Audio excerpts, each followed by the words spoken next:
महाराज जैसे हम आपने बता रखा नाम जपते हुए सोना चाहिए, ऐसे में स्वतः पर गृहस्थ जीवन में है अशुद्ध हो जाते हैं स्वतः। हाँ हाँ हाँ, तो नाम जब तो उस समय भी कर सकते हैं। तंद्रा में चलते हैं तो ना अपने आप मंत्र सफरित होने लगता है, इससे कोई अपराध तो नहीं लगता। जैसे जब अब होश में नहीं हो तो कोई बात नहीं है, होश में जब नहीं है। पक्का कन्फर्म नहीं है, जैसे उसमें ऐसा लगता भी है। हाँ हाँ हाँ हाँ, कोई बात नहीं, उसमें कोई बात नहीं।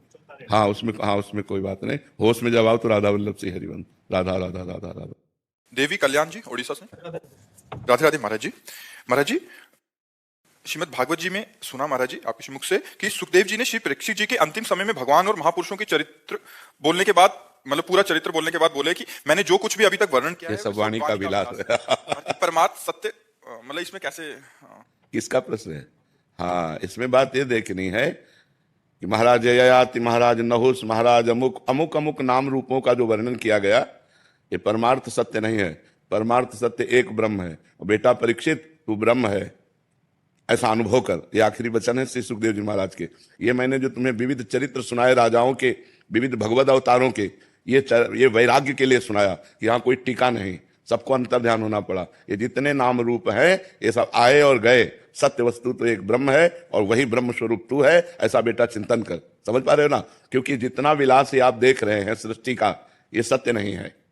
जितना भी विलास देख रहे हैं ये माया में, ब्रह्म सत्यम जगन मिथ्या, ये मिथ्या में है। तो मिथ्या में राजा नहुस हुए, मिथ्या में महाराज ययाति हुए, मिथ्या में पुरुरवा हुए, मिथ्या में ये। अब आखिरी अंतिम जो चिंतन बनाना है जिससे मोक्ष की प्राप्ति होनी है, तक्षक काटे और दुर्गति ना हो, तो इसलिए कहा कि 7 दिन तुम्हारे पास थे तो हमने बड़े बड़े नृपतियों के, बड़े बड़े महापुरुषों के चरित्र सुनाए, जिससे तुम्हें वैराग्य हो जाए कि हाँ कोई संसार में टिका नहीं, सबको जाना है। और जिनके भी, कहाँ है ययाति, कहाँ है नहुस, कहाँ है पुरुरवा, कहाँ है भगीरथ, बड़े बड़े महापुरुष सब आए और अंतर्ध्यान हो गए। लेकिन उनमें जो था, भगीरथ बनने के पहले जो था वो ब्रह्म, भगीरथ बनने के बाद जो बचा वो ब्रह्म, तो बीच में कौन था? ब्रह्म ही था। तो सबको ब्रह्म में भाव में देखते हुए तो अपने को भी देख कि मैं ब्रह्म हूं। जैसे स्वर्ण है तो पहले भी स्वर्ण था, बाद में आभूषण बिगड़ने के बाद भी स्वर्ण रहेगा, तो बीच में जो आभूषणों के नाम हैं, हार, कंगन, करधनी, अंगूठी, जो भी, वो केवल स्वर्ण ही है, वो नाम रूप मिथ्या है। तो नाम रूप मिथ्या को दिखाया कि जितना भी हमने वर्णन किया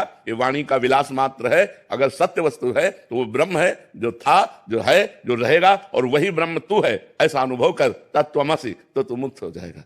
बात समझ में आ रही है? हाँ, वो अंतिम उपदेश जो वेदांत का है वो सार भगवान श्री सुखदेव जी ने वहां दिया कि जो सर्व कुछ है वही तू भी है। वेदांत का जो स्वरूप है, अपनी आत्मा सब में है और सब अपनी आत्मा में है, इससे अंतर कोई नहीं। एक ही आत्म तत्व है, जो सब तत्व है दिखाई दे रहा है वो मेरी आत्मा ही है, जो आत्मा में ही सब कुछ है। जैसे भगवान कहते हैं कि उमाम पश्यति सर्वत्र सर्वम च मयि पश्यति तस्याहम न प्रणश्यामि सच में न प्रणश्यति। जो सब जगह मेरे को देखता है और मेरे में सबको देखता है, मैं उसकी आंखों से ओझल नहीं होता और वो मेरी दृष्टि से कभी ओझल नहीं होता। ऐसे ही आत्मज्ञान का स्वरूप है, सब अपनी आत्मा है। ये माया में शब्द है, केवल आत्मा है, वही मैं हूं, वही मैं हूं। वही बोध करा रहे हैं। जब बोध कराना होगा तो ये सूत्र लागू हो जाएगा, ब्रह्म सत्यम जगन मिथ्या। तो इसीलिए कहा ये मेरा वाणी का विलास मात्र है। समझ पाए आप जी? नितिन